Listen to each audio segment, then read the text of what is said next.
I have had 10 different careers. You don't know about most of those.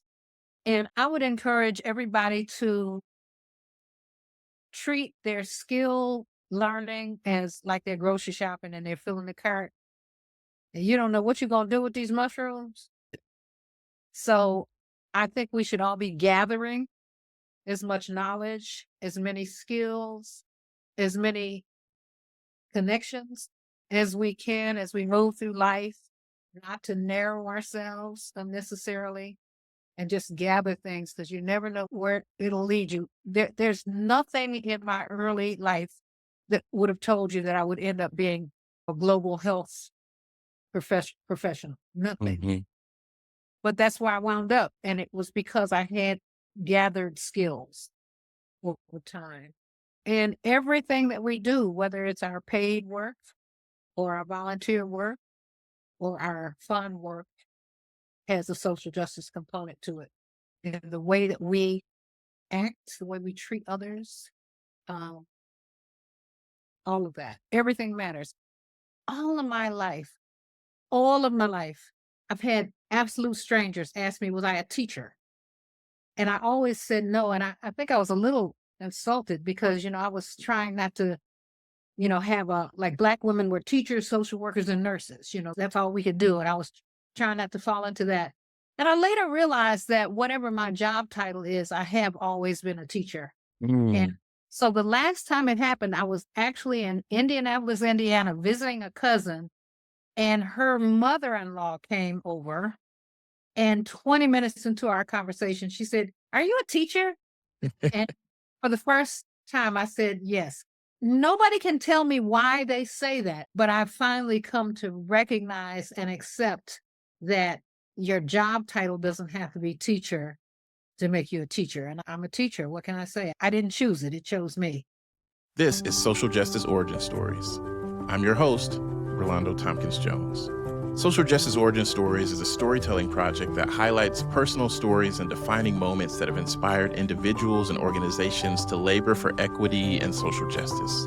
Through truth-telling, the honest sharing of their experiences, storytellers teach us about themselves, enabling us to learn about ourselves and our world through their stories.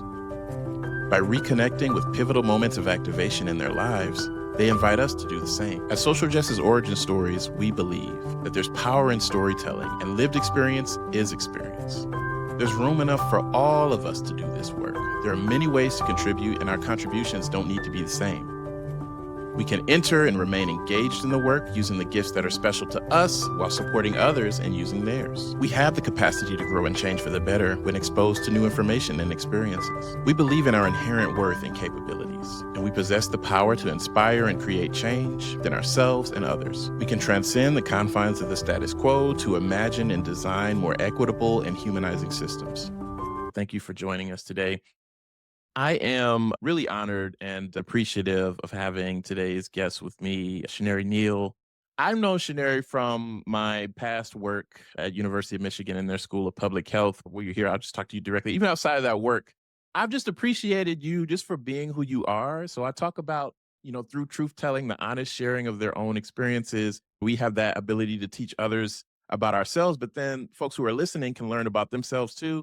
And one of the things that I've always appreciated about how I've experienced Chinyere is that you have been, I've thought, an incredible truth teller. You've had an ability to be who you are, no matter what space you are in. And by just honestly being yourself, I believe you've given others the ability, the power, the knowledge, the understanding that they can do that as well. Your consistency, just being who you are, same, no matter what environment and setting, and just really caring about the people.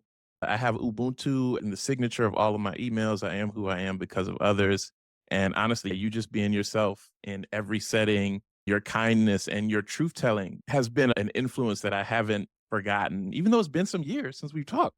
It's also something that I carry with me into all the environments that I am in because I've seen and recognize the power of us just being ourselves and how that can support other folks in realizing that they can do the same. So thank you for being here. Thank you for being who you are and you sharing your story with us today. First of all, thank you for inviting me. I'm truly honored to have been invited, and listening to what you said about me is like Wow. But I do believe that being authentic, being yourself is important. And so it's touching to me that it meant so much to you. I am a native Detroiter. I've lived in a few other places, but spent the bulk of my life in Detroit. Raised my son here. I have a son and a granddaughter and a daughter-in-law. I'm retired. I'm somebody who was raised in the old segregated Detroit where Black people couldn't live wherever they wanted. So our neighborhood was mixed in terms of economics. We had Dr. Sims across the street, Mr. Reeves, who was a mail carrier, a school principal. We had a real mix. My father was a telephone installer, and we had auto workers, the whole nine yards. I actually was listening to something yesterday. I went to see a film called Join or Die. It's really interesting. It talked about how our society thrives when people participate in organizations. They don't even have to be political organizations. They can be bowling leagues. But the thing is that the guy, and I wish I could remember his name, but the guy who did all this research talked about how important it is for people to live in mixed communities, not necessarily racially mixed. That's fine too, but that this generation is one of the first generations that will not exceed their parents in terms of accomplishments. Part of that is because the people from the lower income strata on a day-to-day basis, they don't see college graduates and they don't see, doctors, lawyers, et cetera. Those people are outside of their world. And so I feel very fortunate to have grown up in a Detroit that offered me that. For all intents and purposes, my, parents were blue collar. I mean, although both of my parents went to college, work-wise, they were blue collar, and yet we were surrounded by white collar people and professionals, and my parents' friends were lawyers, doctors, and judges, etc. That's been a big part of my background. As far as being an activist, I don't remember like a time that happened. I think it was in my DNA. I think my family, my father was very much of an organizer, labor organizer at the phone company. When he was hired, he was one of the first Black hires because Black people were becoming affluent enough to have telephones. So they had to hire some Black folks to go into those Black homes to install those phones. But the rules that they had were so rigid, like they weren't supposed to have facial hair, they couldn't wear certain clothes. My father was among those that fought for the right for, Black men to have facial hair, Hmm. to do. I mean, and it seems like a small thing on one level, but it's a part of our identity. Like why should you have to change who you are, how you look in order to have a job, That's right. job. So I've always kind of been around that. My family was also very arts oriented. My father and mother were key members publishing a newspaper in the city called Idioms that followed the Black jazz scene in Detroit. And I just unearthed a few copies I'm going to donate to the Sound Conservancy, got an archives of that kind of thing. So, I just kind of grew up with that awareness. But one thing that my father used to say that really influenced me, because man, in college, I was around those kind of militants that dressed like Fidel Castro and, they never smiled. And my father used to say, what the hell is the struggle about if it's not in order to have a good life and not to be able to enjoy our lives? And so I always kept that in mind, and I never allowed myself to become that rigid, militant who didn't go to jazz clubs on the Yeah. weekend. One other thing I like to say is that all of my life, I've had absolute strangers ask me, was I a teacher? And I always said no. And I think I was a little insulted because, I was trying not to, have like Black women were teachers, social workers, and nurses. That's all we could do. And I was trying not to fall into that. And I later realized that whatever my job title is, I have always been a teacher. And Mm. so the last time it happened, I was actually in Indianapolis, Indiana, visiting a cousin, and her mother-in-law came over. And 20 minutes into our conversation, she said, "Are you a teacher?" And for the first time, I said, "Yes."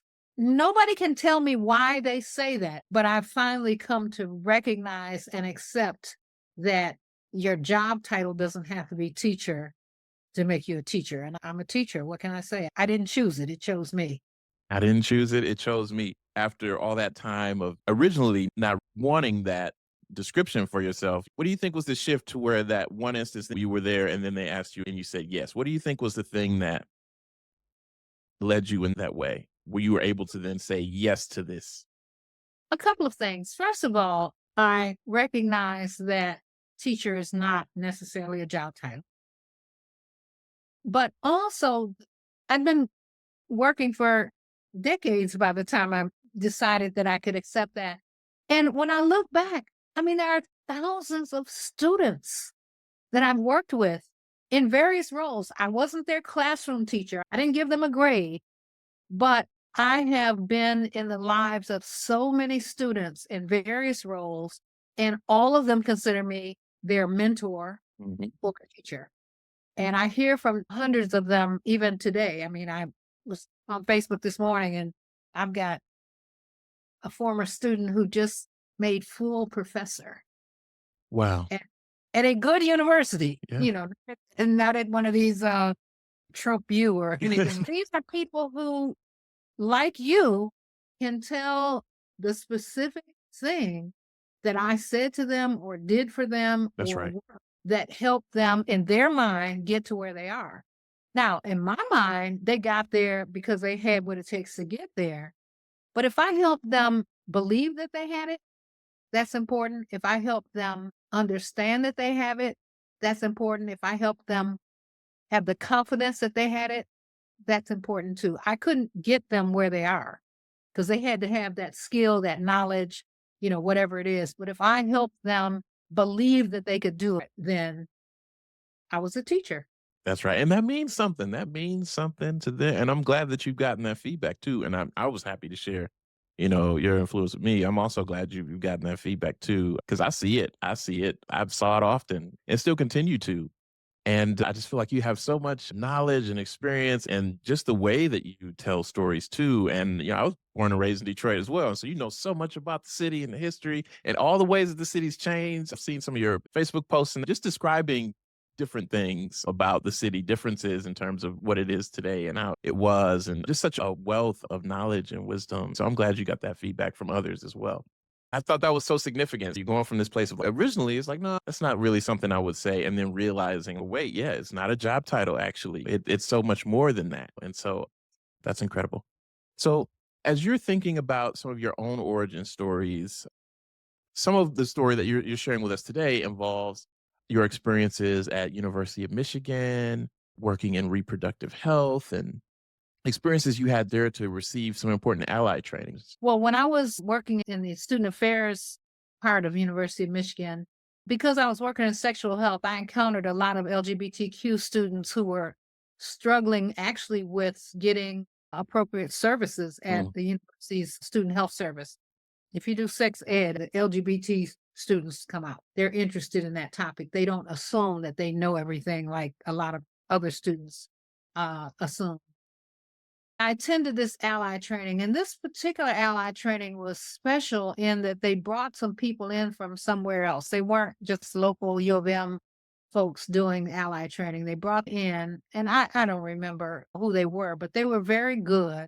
mhm. But I remember having kind of a eureka moment during the LGBTQ ally training because in all the years before that, I was an activist for racial justice or however you want to label that. And I was often impatient with liberal white people who thought of themselves as social justice warriors because they were often not very well informed. Their intentions were good, but their actions were not necessarily what we would have asked them to do. And oftentimes they did nothing, they just witnessed injustice. And when I was sitting in that LGBTQ ally course, I had a eureka moment that I am to the LGBTQ community as those well meaning white people had been to the Black community prior. And I realized that, yes, I'm well meaning, but Mm, if I don't educate myself, if I don't listen, I'm going to be putting my foot in my mouth just as much as they do. Something actually happened a couple days ago that kind of refreshed that because I'm a big film buff. Yeah. Huge film. I go to film festivals that last 10 and 12 days, and I go every day and see 8 or 9 films a day. There's one particular film festival that I won't name that happens in Detroit, and it's been going on for a while, but in the last few years, it has been run by a person who happens to be a member of the LGBTQ community. You've heard that saying when white folks say, I'm tired of hearing about racism, and the black person say, yeah, you're tired of hearing about it. I'm tired of living it. Yes. Imagine Yeah. living it. Well, the person who now runs that film festival often features films with LGBTQ themes.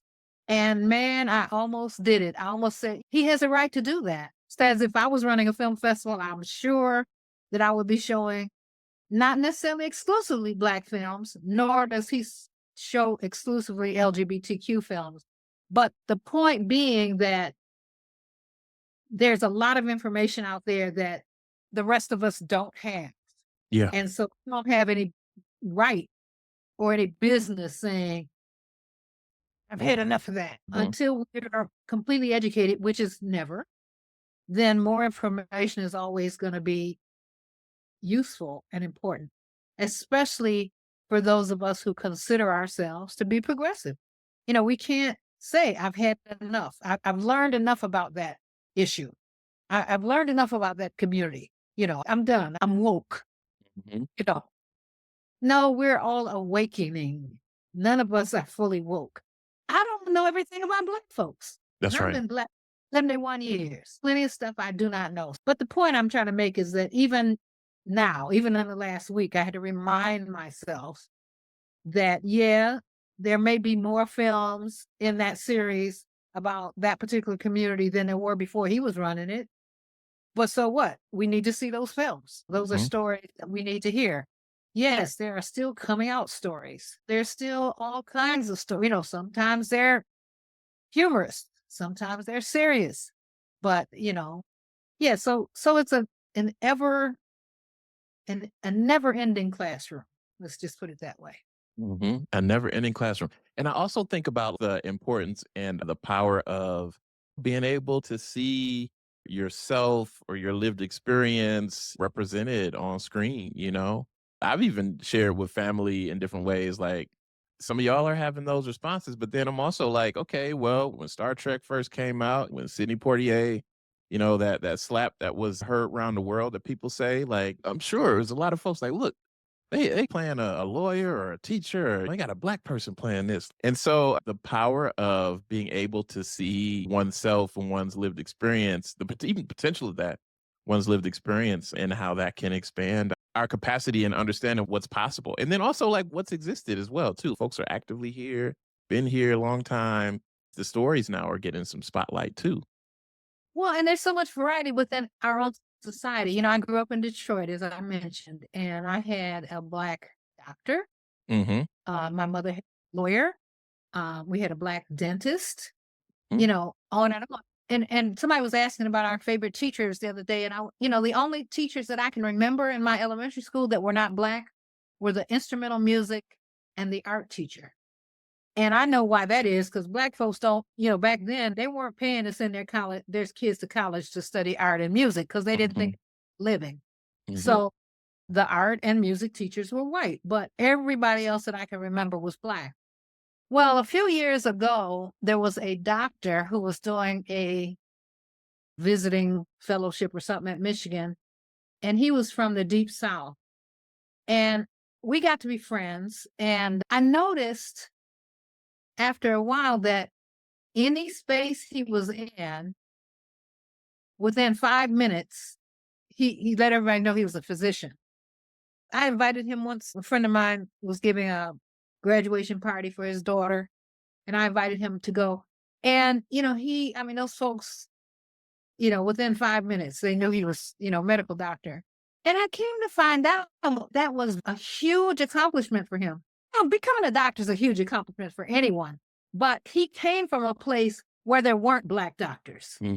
He just didn't see black doctors. I'm not saying there weren't any black doctors in the South because there certainly were, but Hmm. plenty of people from the lower income range Oh yeah. not see them. And especially if you were in any kind of a public clinic for your health care or whatever, you probably didn't see Black doctors. And, because they weren't hired. So Mhm. that doesn't mean they didn't exist. But That's right. he came from a world where they weren't common. I came from a world where they were. And once I made that realization, I stopped feeling some kind of way about that. Yeah, Mhm. at first, it just seemed weird to me that it Yeah. was important to him to let everybody know he's a doctor. But when Mhm. I thought about that in context, it was like he comes from a world different than mine. I didn't see white doctors till I was grown. Yeah. There was another storytelling part of this project where I was talking to another guest. I was sharing, and I'm thinking about this too now as I'm talking and listening to you.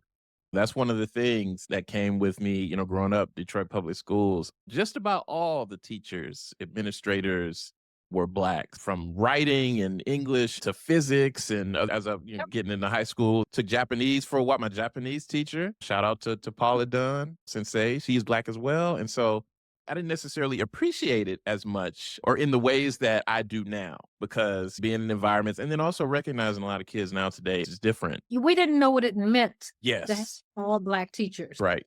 Know what it meant to have teachers who came from our community because Mhm. it was normal for us. It was normal. It was normal. It was normal. And I do feel like because I appreciate you talking about, growing up in your neighborhood and seeing the diversity and from socioeconomic as well, like, and yeah, it was normal. And I think that, consciously, maybe even unconsciously, at least for me, I'll say, I understood certain things about what my possibilities were, like I saw, like, oh, okay, yeah, Mr. Jones, my physics teacher, like, yeah, I can do that if I wanted to, like I see someone there. So going from that to higher education and predominantly white institutions and just seeing the shift that lots of us experience, I liked how you said that. We didn't understand just how significant that was, but it really was. So I appreciate you sharing that. So you realized as a result of this that, and I've shared, and we've talked a little bit about this, but I've shared even having similar experiences. So you realize like all that anger that you had, and I'll say even for myself, like I legitimately had, and in many ways still have in some ways, but the idea that we could be that person to someone else that we're experiencing. So all that anger, I'm that person to them. I'm well intended, but it's stuff that I don't know. How did that experience then inform, how you began to relate to people after that? So I talk to people sometimes and there's like a before some of these moments and then there's an after. How did that moment inform or contribute to how you begin to relate to people after that and how you relate to folks today? I'll answer it in a couple of ways. The first and most important way is I wish those students could answer that question for you and tell you whether and if so, how I might have changed Mm, during that process. But I will say this other thing as a sexual health educator in particular, I used to say LGBTQ community can teach us a lot about things like consent. Because we take things for granted in the so-called straight. I don't even like that term. My brother defines himself as not straight, but bent. mm, When you're not part of the mainstream, you have to bend over backwards in order to get permission to do whatever. mm, I'll use an easier example, like the BDSM community. Consent is you got to ask for everything and you got to have safe words and all this kind of stuff. As a sexual health educator, I used to often defer to students in that community to tell us all about things like consent and about various aspects where we take things for granted, but they can't afford to. but they can't Man, afford to. if you're having a crush on a same-sex person, you don't know if they're open to that. You have to be very careful. Well, how come we're not careful when otherwise? Hmm. We just barge up to somebody and start acting like they're interested in us. Hmm. That's, it's not fair. So I allowed that community to participate more broadly in the training of all of us. And I had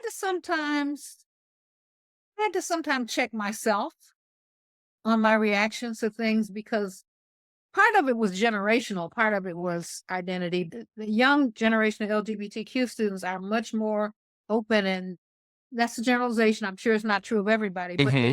they're Hmm. much more open. And I often had to check myself because it just wasn't what I was used to. I wasn't used to that level of openness and that level of really honesty. about, what I want, what people want, Mhm. I think as a society, we're not very good at that. Yeah, yeah. How did you get into becoming a sexual health educator? I know you worked broadly in public health as well. So I came to the University of Michigan to work on an international reproductive health fellowship. It was a fellowship that sent people with a master's degree or more overseas, mostly to low income countries, occasionally to work in immigrant communities in high income countries. For example, we did have somebody in England, but they were working with the Bangladeshi community or something. Okay. But they worked on reproductive health issues, and that was the fellowship. And I took the job because the particular job that they wanted me to do focused on trying to get more underrepresented minorities interested in this field. And I literally recruited at historically Black colleges and universities for this. For the undergrads, it was a summer internship, but it was to get them interested in doing the larger fellowship after grad school. In the process, I had to learn about reproductive health. I mean, you can't recruit somebody to do something you don't know anything about. That's I right. had been doing some sex ed volunteer work with the Girl Scouts in Detroit, so I knew enough about it to get the job. I interviewed, but I became somewhat of a reproductive health expert. And the challenge was getting these young Black and brown students to even see themselves in these roles. So often, what I was doing was helping them understand how spending a summer in Uganda might help them when they get back to New Orleans or St. Louis. Because most young people, in my experience, who pursue public health, pursue it with a community in mind. They have an issue or a community in mind. The reproductive health students have a friend who got pregnant in high school or somebody who got AIDS. There's always a story that is the explanation for why they chose public health, because nobody gets rich doing public health. This is something you do out of passion. I learned a lot about reproductive health in the course of doing this job. It was a federally funded program. And after 8 years, the funding ended. So we were RIFT. For those who aren't affiliated with the University of Michigan, that's reduction in force. It means you're laid off, but you have a year to find another job within the university if you want to stay at the university. And they'll continue some of your benefits, but more importantly, they'll continue your so-called tenure so that you can count that time. So I was applying for jobs left and right, and I never got an interview when I put my Detroit address on the resume. This is Mm. back in the days when you actually put your address on the resume. Now people just use an email address. I borrowed a friend's Ann Arbor address, and I started getting interviews. Mm. And one of the jobs was for the sexual health educator at Student Health Service. I applied for it because I learned plenty about sexual health and reproductive health and the things that job was focused on. So I got offered the job and I took it. I did my work largely through peer educators. So I did a lot of training of young people who are interested in this subject, and they did a lot of the actual training of students. So that's the closest that I came to actually having teacher as part of my job description. But that's how I ended up in sexual health. And it's interesting because I did not want to be there. I didn't dislike my work, but I disliked my job. Mhm. The job being the institution, the people, the structure, the rules. I just didn't like it. I had come from this, like the best boss I ever had, where everybody had to be in the office between 10 and 2, but you could flex your time any way out of that. That was the meeting block. Mhm. Mhm. He had a lot of really kind of new age ideas about how to run the workplace. Yeah, you're ahead of the curve at that time. Yeah, yeah. Yeah. And I'll tell you something else he had that was interesting. Everybody had a meeting block of their own so that there were never conflicting meetings. Like my meeting block might have been Tuesdays from 1 to 2:30, and nobody else had that block. So if I wanted to call a meeting, Mm. that's when I called it. And nobody, maybe they didn't work that day, maybe they're out sick, maybe they're on vacation, but they couldn't say they had a conflict because that was, That's that right. was he was a really smart guy. But anyway, Yeah. That's stuff that is useful now. Like those are things that, hey, the people are yeah, asking for, like that kind of transparency, that kind of understanding. Okay, yep, here's the understanding. We got 10 and 2 here, but whatever you are, trust to be able to manage right, yourself outside of that time. It's right, fine, and that's the kind of things that people want. So as you shared, like you like the job, but not the other parts of it. It can be hard coming from an environment like that where it's like, oh yeah, where you've got that sense of flexibility and trust and all the good things that went with it to then the rigidity of a different kind of setup. health service was particularly controlling. I've never worked anywhere at the university where people had as much time in the job because they didn't allow you to learn anything. So you couldn't go anywhere. Whenever they would have their celebrations, people would have 32 years in that same Mhm. because they didn't. And when they went to the electronic health record, and I hope not too many U of M people see this, half of the clerical staff quit because they had not been required to learn anything new. And if they were anywhere close to eligibility, they took it Mhm. because they weren't going to learn how to use that. And that's to me, it's indicative of the fact that they hadn't been learning and growing all along. And we're Mhm. talking with 25 and 32 years at the university who just left because somebody said, we're going to an electronic health record, which is required by government now. Well, I was trying to get out of that place and I was applying for jobs left and right. And I would get second and third interviews, and then I wouldn't get the job. And it would turn out that the person who got the job was a spousal hire. Like when they recruit some big shot in and they say, Mhm. wife needs a job too. What do you have? So I kept not getting a job. Mhm. One of my former colleagues from from it- the International Public Health Program, Yeah. the job that I ended up with, she saw it posted and she sent it to me. And I was like, okay, I'll apply. I didn't even, the only thing I changed on my cover letter was the name of the job. I was just so sure that I wasn't going to get it because I'd had so many interviews. The Yeah. deadline was Friday. I got my application in Thursday. They called me Friday. They asked me, could I interview the next week? I said, oh, I can interview Thursday. And they said, are you sure you can interview Tuesday? You know how you take the latest interview, Mhm. time to prepare. Yeah. I said, I guess I could. I went over to interview. And when I got in the room, there were three people. One of them was the hiring manager. The other two were women who had worked with me in that original. Wow. They weren't part of the staff, but they're people that we hired to consult. Yeah. And one of the women, I could say her name, but I won't. She had come to our program. The epidemiology department was starting their global track and they were going to require an international internship. And she came to our program to ask us how to do it. And my boss called me in the room to tell her. Yeah. So I Okay. think that it Yeah. Yeah. so well and conversational. When I left, I thought I probably blew that because it didn't feel like an interview. Felt like we're just chatting. And I remember another thing. I wore sandals. You're not supposed to wear sandals to an interview. I just was so sure I wasn't going to get that job. Mhm. And so the guy, this was Tuesday. The hiring manager said, we're moving quickly. We want to make a decision by Friday. You should hear something by Friday. I said, okay. Friday came and went, and I didn't hear anything. I was at the Detroit Institute of Arts at the movie on Sunday night, and my phone beeped, and of course I didn't answer it. And when I got home, I checked voicemail, and it was this guy calling to offer me this job. Wow. Sunday night.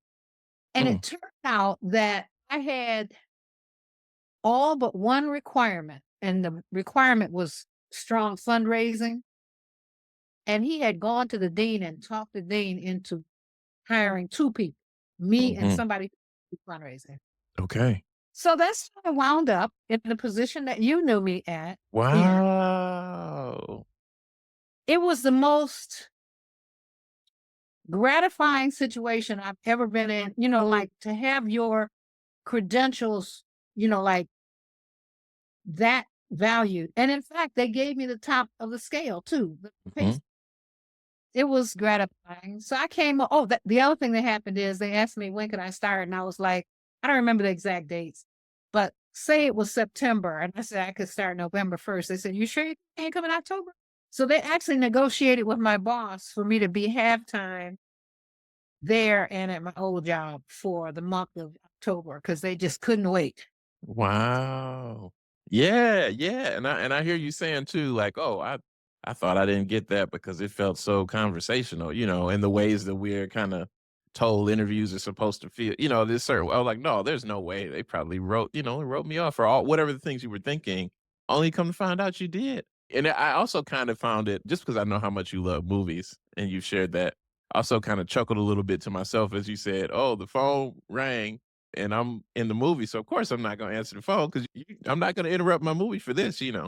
So I thought that was funny when you said that. But no, that's incredible that that's how it happened. I didn't know. I had no idea. This is connecting a lot of dots for me. And you spent some time there too. You spent, yeah. Let's see, about 12 years. And I'm glad I was able to retire because I don't know if I could have to get to a point where you're appreciated and you have leeway and freedom. You can And come in when and you feel like it. and my boss worked on 3-year appointments and they reappointed him a couple times, but he wasn't gonna get reappointed forever. I was just glad I was eligible to retire because it's hard to have that kind of agency Mhm. and then have it taken away because somebody else gets in charge who didn't choose you and who wants to do things in a whole nother way. And it's not that I'm not flexible. I probably am not as flexible as I think I am, but I am fairly flexible. But what I was doing was working. I hate it when somebody comes and wants to change things just so they can put their signature on it. Mhm. When the time rolled around, and actually I planned to retire in 2020, but we came home from an international trip to COVID and they allowed us to work from home. So I worked from home for 3 more years. They're gonna mail me a check and I can work in my no shoes. Why not? It actually worked out better in some ways because working in global health, I'm working with partners all over the world. And so I was having to check email at 6 a.m. anyway, because people in Nairobi are 5 hours ahead of me. So if I wait till I get in the office at 9 o'clock, they're winding up their day. Mhm. And I was checking email at 5 and 6 in the morning anyway, in order to do my work efficiently. So Yeah. working from home actually worked out much better for the global part of my job. And I hear you too. It's like, yeah, I'm going back to the earlier part about just having that flexibility. When you have that kind of agency, you're doing your work, you're doing good work, having to switch that up, particularly in ways where these changes aren't going to be effective in terms of actually getting the results that you want. That can be hard. So I'm saying all that to say, like, in the sense, listening to you, I'm glad that you were able to transition out on your own terms in that way when that opportunity came. I'm glad you were able to do that. But I did want to ask you about, just your work with the students. Are there any memories or stories of times where you felt particularly engaged or you felt like, you know what? Like, yeah, this is why I do this. Let me say this before I answer that question, and that is that I would never say that somebody's idea won't work better because we don't know. But don't fix what's not broken. If what we're doing is working, then let's let it work. Yeah. Maybe tweak it, but not change it. Yeah. What we're doing is not working. Hey, I'm all for let's try something new. So Yeah. I just be clear, it's not Yeah. inflexibility. It's just change for the sake of change to me is always a waste of energy. Hmm. So your question was If there are any moments or times you might remember where it felt like, you know what? Yeah, this is why I do this with the students, and this is why I come to work every day. Just in terms of experiences, perhaps like something you've done and or feeling that way, or maybe something that you recognize students were starting to connect with information in a different way or understand themselves, understand something better. A variety of possibilities, but just things that you might have seen, witnessed, been a part of, where it's just like, you know what? Yeah, this is why I show up to work every day. Like this is that kind of moment. one time in my very first year in the Global Health Fellowship, there was a young man who was going to Morehouse, and he called me the day before the deadline for the application and asked me for an extension. We chatted for a few minutes and I said, look, stay up all night and finish this application like you do when you're preparing for a test. The deadline is still tomorrow. And I'm sure he was disappointed that he didn't hear what he wanted to hear. But he did. He got the application in, he got chosen, and it was a very selective program. We had hundreds of applications and we had 15 places. And we're talking about people who are going overseas, so we're spending a lot of money on them.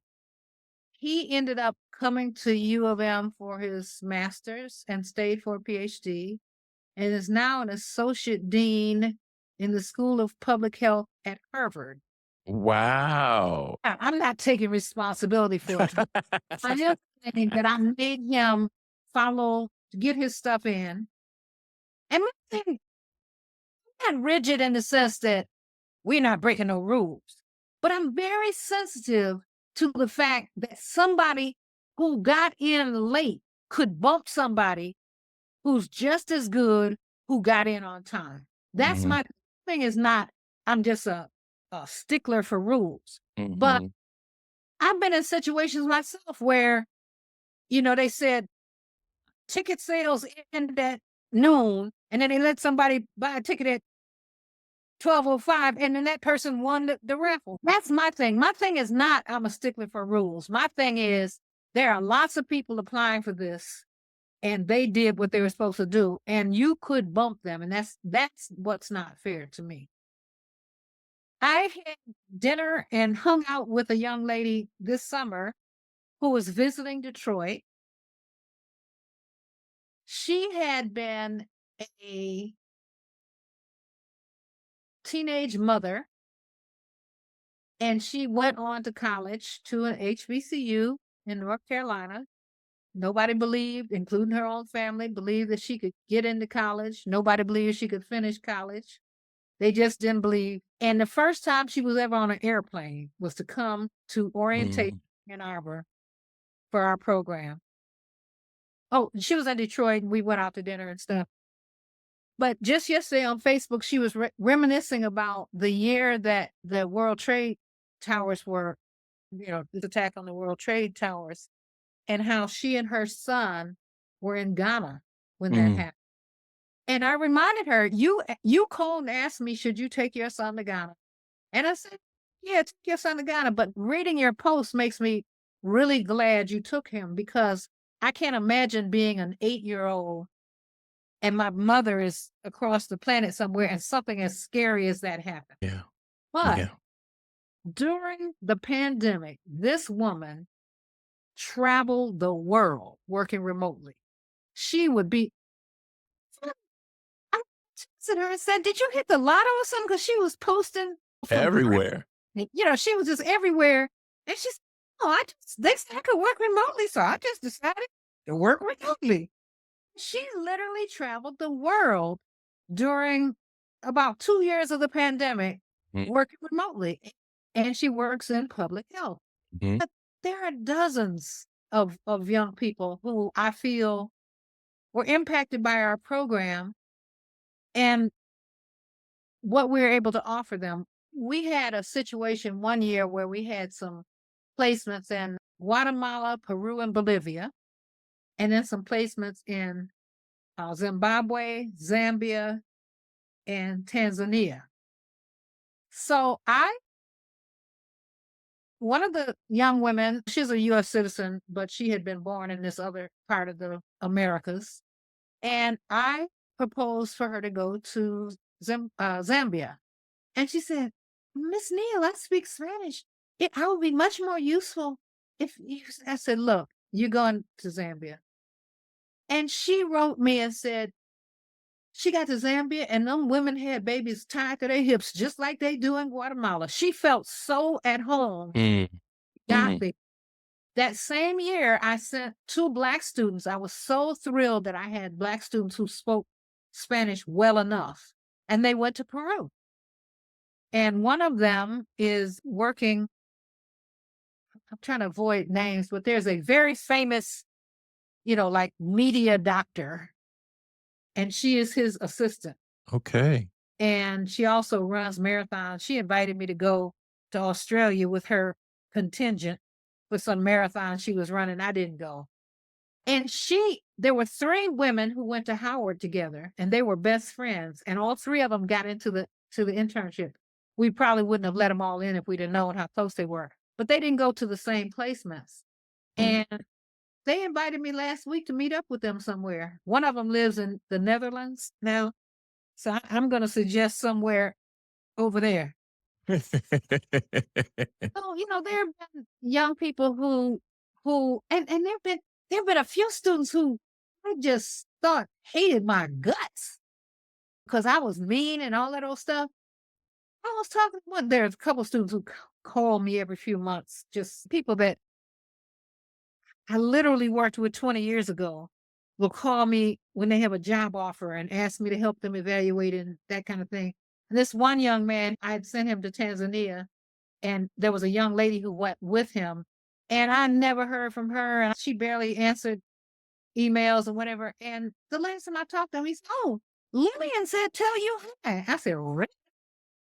That's not Lillian liked me." He said, "Oh, she was struggling with boyfriend problems then." So I didn't realize, that It there was was a reason something else. and Yeah. something else going on. So I think I have hundreds of children. And as I mentioned, one of them, just made full professor. Another one who you may know made full professor a couple of years ago at a major university in Pennsylvania. Both of them did their PhDs like in 5 minutes. I just don't know how they got through so quickly.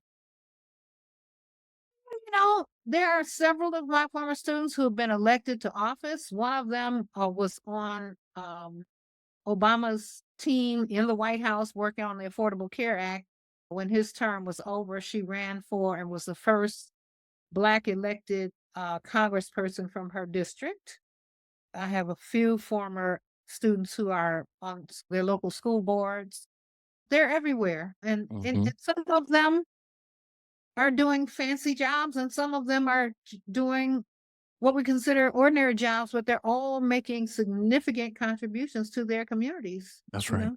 That's right. And as you're telling all these stories, that word teacher is just ringing in my head right now in terms of how great it is that even when they're no longer your students in the way that they were, you talked about folks still calling to check up on you, someone wanting you to come over, to go over. Was it to Australia? That's the one you said? Yeah, yeah. Uh, to Oh, go that over, and spend some time there. It's like, I think that's one of the measures of a really good impact. It's like they continue to come back and they see you in this way. I think there's something really special and incredible about that. That is really something. I'm going back to earlier in your story. It was something around, and I'm paraphrasing because it was something that I remember you saying around what your father would say about the importance of joy, you know? And so I was going to ask you what it is that you might share and say, or to speak to the importance of finding joy and holding on to it or grabbing it for ourselves, even while we do try to help others and support other people in the social justice. Where I remember you saying, like, oh, yeah, I wasn't so militant to the point where it's like I couldn't smile. Like I always found my ways or my things. So, just any thoughts that you might share with folks on the importance of joy, even as we work for social justice? Well, it's interesting because we've developed this term self-care. Hmm. And it's like we have to mandate time in our schedules to do things for ourselves. And I think the most important thing that I've taught students over the years is to build a life that you don't need an escape from. And what that means, it doesn't mean you never need a vacation. It doesn't mean you never need downtime. But I know plenty of people who have these high powered jobs, Hmm. spend half of their income getting relief from that stress, whether it's through travel, through drugs, whatever it is. And so I think that we each need to find out what it is we love to do, find out a way to integrate that into a job. Be clear, I'm not saying everybody can just dance for a living if that's what they love to do, but figure out a way to integrate that into a job. I have a friend now who's a doctor, and she does these Facebook videos where she's dancing all the time. And she loves to dance. And she doesn't let being a doctor and some need to be sophisticated and serious all the time get in that way. So we all need to understand what it is that we enjoy doing. People, the first thing people ask you when you say you're retired is what are you doing when you're retired? I'm not doing anything that I didn't do when I was working because I did the stuff I like to do when I was working. Mhm. I might more time to do it. I can ride my bike for 2 hours every day. Yeah. But we need to understand what we love and not what your friends want you to do. I'm all for friends and doing stuff with your friends, but that's not the same thing as your joy. You may get joy from being with your friends, but that's not the thing I'm talking about. I'm talking about a life where you are happy to get up in the morning because the things that you're going to do are things that fuel you as a human being, whether it's teaching, singing, being the best, and whatever it is you do, large or small, finding if you can't find that job, find a way to integrate that thing into your everyday life, not just vacation week. Mhm. Because I know people who spend the time flying home from vacation planning the next vacation because real life is so unsatisfying. And no one should live like that. There's no amount of money that makes that worth it. Mhm. There's no amount of money that makes that worth it. It's one of those things, like, it's not everything, right? It's building a life that you don't have to take a Yeah. vacation from. Yeah. I don't say Yeah. vacation because I don't want students to think I mean you don't need a vacation. We all need a vacation sometime. You're right. We all need rest from time to time. When I hear that, I'm like, have you heard people say things like this? Like, I've heard folks use the term the Sunday scaries. Have you heard that? Where they describe it as like this real, like, in some ways, like resentful, this real anxious feeling some people get Sunday night Oh, because then Monday morning and all this stuff. When I think about that, what you're saying, I'm like, you gotta, the importance of trying to build a life to where you're not trying to escape from what you have to do the next day. And you not know saying what? that every day is going to be easy, but I'm talking about folks reporting a pattern of, oh, it's Sunday night again. Oh, Saturday, a weekend went by so quick. It's Sunday night again. Oh, here we go. Got to get back up. Yeah, Yes, we need everybody in society. We need the guy who comes and gets the garbage off the curb. that's right. We need the dry cleaner. We need to respect that all jobs have assets. I know people who are creative because they Yeah, want to use their mind power on their creative things that they can't quite make a living doing. So they may choose to be, and I'm not going to name a job because I don't want to right. Disrespect to anybody out there. but they may choose a job that you wouldn't choose because it allows them to use their brain power on the things that they love. And Love. that's just legitimate as somebody who's saving lives in the operating room every day. That's right. I can't survive without music. And if my musician friends have to work a job on the side in order to play music, I wish they didn't have to. But, and I won't even say I wish they didn't have to because my father was an artist. He was a great artist. And he said he needed his job to fuel his art because the experiences that he had working Mm-hmm. reminded him of the oppression because he used to paint a lot of what they call black art. And he needed to be among his people to see that. Artists who, it would be nice if they didn't have to work. And there's some artists who couldn't be artists if they didn't work a regular job. That's right. That we have to make room for all the various ways that people live and work and thrive. And we need to understand that all of those people are essential. I don't want to have to be the garbage man, but Lord knows I'm glad we have one. And I hope that person can live with dignity, That's just right. like I. That's I right. wish our system compensated people more equitably because the pandemic is a perfect example. The people that we considered essential were the people who made the least money. Mm-hmm. How are you Mm-hmm. essential and you can barely pay your rent? And I will also say, to the degree that you've heard or known some folks who kind of like, you love art, I love art as well, but some folks who would kind of look at art and music and as these like trivial kind of things. It was artists, it was the writers, it was the musicians, it was the storyteller. Those were the things that got people through the I'm pandemic in a telling lot you. of ways. Like all, that was the thing that kept folks going in a lot of ways. So I'm like, y'all, art is I I would rather be there in person, but hey, we didn't have that choice, you know? Mhm.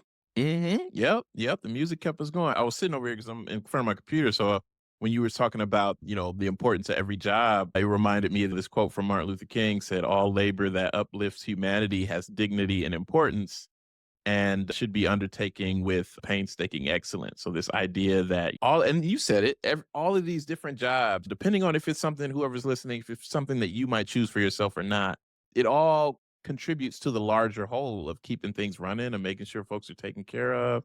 As you were talking about the pandemic, I'm just remembering musicians, artists, the plays, the books, and the story, all those things that sometimes people try to write off as if it's not an important priority. It's like, no, that was the thing. Art, that's what kept a lot of folks going. A lot of artists have said, Gary Bartz said, music is my sanctuary. Alvin Eiler said, music is the healing force of the universe. Mhm. Many others have said various things about music, but it's also true of all of the arts, you know? That's right. That's right. If there are folks that you're thinking about that played a significant role in just your understanding and your that informs how you view and approach the importance of social justice, who and or what are some of those people or experiences even that you would say played a big role in shaping how you see things today? Well, I would say mostly my parents and the people that they surrounded themselves with who were largely musicians and artists, quite Okay. frankly. A lot of the people who I could name, I did not know about them. Like Fannie Lou Hamer is my shero. Fannie Lou Hamer, when I was growing up and throwing my fist up in the air and thinking that I was smart. These are people I've learned about later in life. But my own parents who really chose to live kind of, I mean, we were weirdos. My father was an artist. Like what? Like my brother was proud of it. I was a little embarrassed, growing Mhm. up, having such a non-conventional family. But I think it was my parents. My parents were extremely creative, extremely principled. They participated in a lot of activist activities. Our house was just constantly full of people doing different things. As I mentioned, a newsletter that they used to produce. And there are some famous people, I won't name them because I'm not a name dropper, who hung out at our house when they were young. Some of them had a crush on my mother because she was the most beautiful woman in the world. And a lot of them thought very highly of my father. A lot of these people have gone on to be important writers and important musicians and just important contributors to the culture.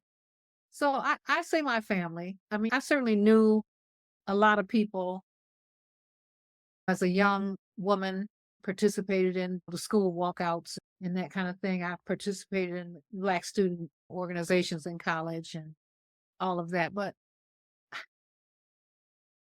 I was never fully in any of those spaces because Black people, we have a habit of calling folks bougie when they don't do what everybody else does. Like my mother did not cook soul food. My mother was born in Detroit at the same hospital I was born at. And she didn't cook soul food, so you're on the phone with your friends and your mom said, come to dinner, and your friend said, what you having for dinner? We had to say broccoli. That kind of got you laughed at. Mhm. So I Mhm. was, I was always a bit of an outsider, a bit of a loner. When I was raising my son, I told him, at some point in life, you're going to find that the people who like to do the things you like to do may not look like you. He was raised going to independent films and jazz concerts. And, Yeah. when he got to be a teenager, everybody was into hip hop, and hip hop is fine. It's the music of that generation, but he was interested in other things Yeah. too. Yeah. And so I was kind of that way. And that's probably why I gave him that advice because I was considered weird. I bought a car when I was 19 years old with the leftovers from my scholarship. They used to give you enough money to have some money. Yeah. And I still to this day remember the first time I went out in that car at night. I went looking for the Bluebird Inn, which was a mythical, legendary jazz spot in Detroit. And I got halfway there and chickened out, and I stopped by the Black Conscious Library, which was at Grand River and the Boulevard. And there were some people there still and late at night, and they went with me.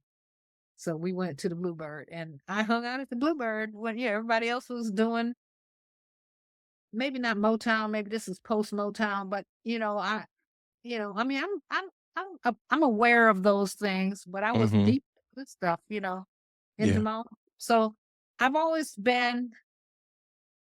I used to say a loner. It's not that I wanted to be alone. It's just that I wanted to do what I wanted to do. Yeah. Yeah. Sometimes that means you're doing it alone Yeah. because nobody else is interested. Yeah. When we were younger, if you say, hey, Miles Davis is going to be in town, where? At the Olympia Stadium. How much are the tickets? 15. Oh, no, I ain't going.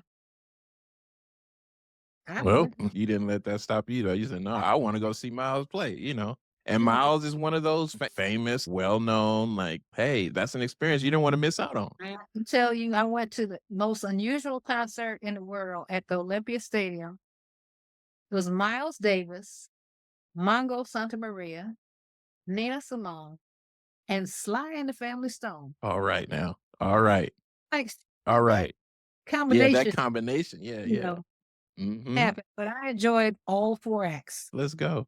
Now, I actually felt like you said something really significant there in terms of the part about being a loner and what you shared with your son. You were also normalizing and giving some permission and recognizing, hey, it's okay to like things that the folks around you don't, and that's all right. Like with all the pressures of, sometimes folks might, oh, that's weird, or I wouldn't do that, or whatever.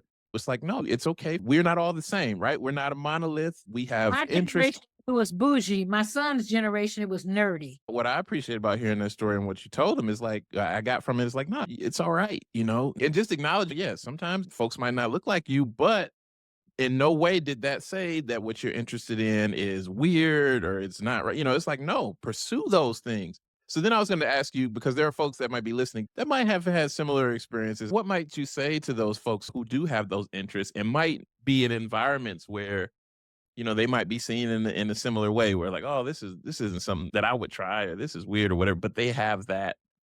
It could be music, it could be art, it could be whatever it might be to support them in pursuing that anyway.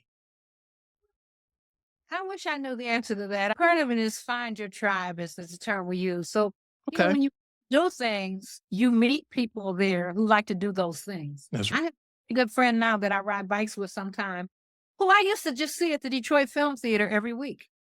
And finally we started speaking.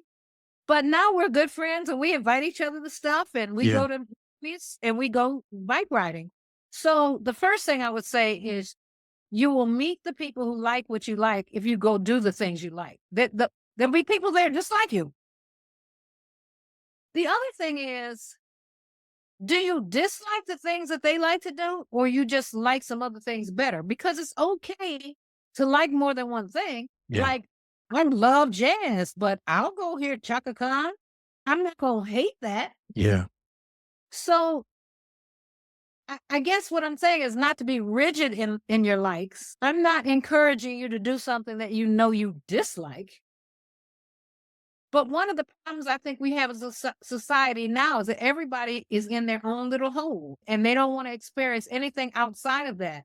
And I think we can all afford to expand our interests a little bit. Mhm. Now, you don't have to go overboard and stop doing what you love and doing this other thing. But I've heard hip hop that I don't hate. I don't know if I've heard any I love. Okay. The issue with hip hop has been the language and that segment of hip hop that's misogynistic. Well, other than that, it's the music of a certain generation. It's amazing to me that it's 50 years old this year. Yeah. And there's diversity there. There's whole bodies of work and conversations around the intention behind promoting certain Right. aspects of it over more, some would say conscious or, Right. ways of relating. But okay, so I have three more. Just finish the statement questions. I'll just say a quick statement and you say whatever comes to your mind. And then Okay. the last question will just be if there's anything you have for the next generation, and that'll be it. It is really just a snapshot in time. So finish the statement. True social justice is possible when. I don't think it's ever existed. It is possible when all people are not only respected for who they are, but who they've been as a people. Country, for example, we treat Black people as if we started with slavery, and there's a whole greatness Yep. predates slavery. So That's right. You could have dropped the microphone right there. You said, I don't think it's ever existed before. Boom. That was a powerful, I mean, it's true. It was a state. Oh, yeah. Second one, my approach to social justice is shaped by. my vision for a world that I want my grandchildren to live in. Understanding and sharing our social justice origin stories is important because. Well, like anything else, we all come to things in different ways, and there is no one way. Like to go back to the LGBT thing, not everybody comes out the same way. Not every Black person has the same life experience, but we're all oppressed. And so it's huge. Yeah. It's Yeah. huge. And then the last question is, I'm really hoping that this storytelling will be around for many years to come. And so for folks who come across this recording generations from now, is there any wisdom or knowledge, anything you'd want to share with them or pass on to them? Anything you'd like them to know? I have had 10 different careers. You don't know about most of those. And I would encourage everybody to treat their skill learning as like they're grocery shopping and they're filling the cart. And you don't know what you're going to do with these mushrooms. So I think we should all be gathering as much knowledge, as many skills, as many connections as we can as we move through life, not to narrow ourselves unnecessarily and just gather things because you never know where it'll lead you. There's nothing in my early life that would have told you that I would end up being a global health professional. Nothing. Mm-hmm. But that's where I wound up. And it was because I had gathered skills over time. And everything that we do, whether it's our paid work or our volunteer work or our fun work, has a social justice component to it. And the way that we act, the way we treat others, all of that, everything matters. At least it does for people who are targeted in our society. We can't, it's our life. It's not a project. It's not a job. It's not a mission. It is our lives, and we can't turn it off. So we need to be aware of it at all times. That's not to say not to have fun, but to make certain that we are doing things that harm other people just because we're not being serious right now. Because it's our lives and our future as a society, as a community, and as a planet that depend on us. I'm making it sound so serious, but it is. It's dire. It's dire. I won't say we can't go on like this because we could, but why should we? Why should we? All right. And with that, I will say thank you. Thank you so much for being here, for sharing your story, for passing along your knowledge and wisdom, even to the next generation. And yeah, it's been an honor. Thank you so much. Chinyere Neale. Thank you. Thank you. Thank you for listening. If you enjoyed this episode, please leave a review and subscribe to Social Justice Origin Stories wherever you get your podcasts. You can also watch video episodes on YouTube at Social Justice Origin Stories, and I'd really appreciate it if you subscribe there as well. Video episodes are also available on the project website, socialjusticeoriginstories.com. I'd love to hear about how you're engaging with the stories.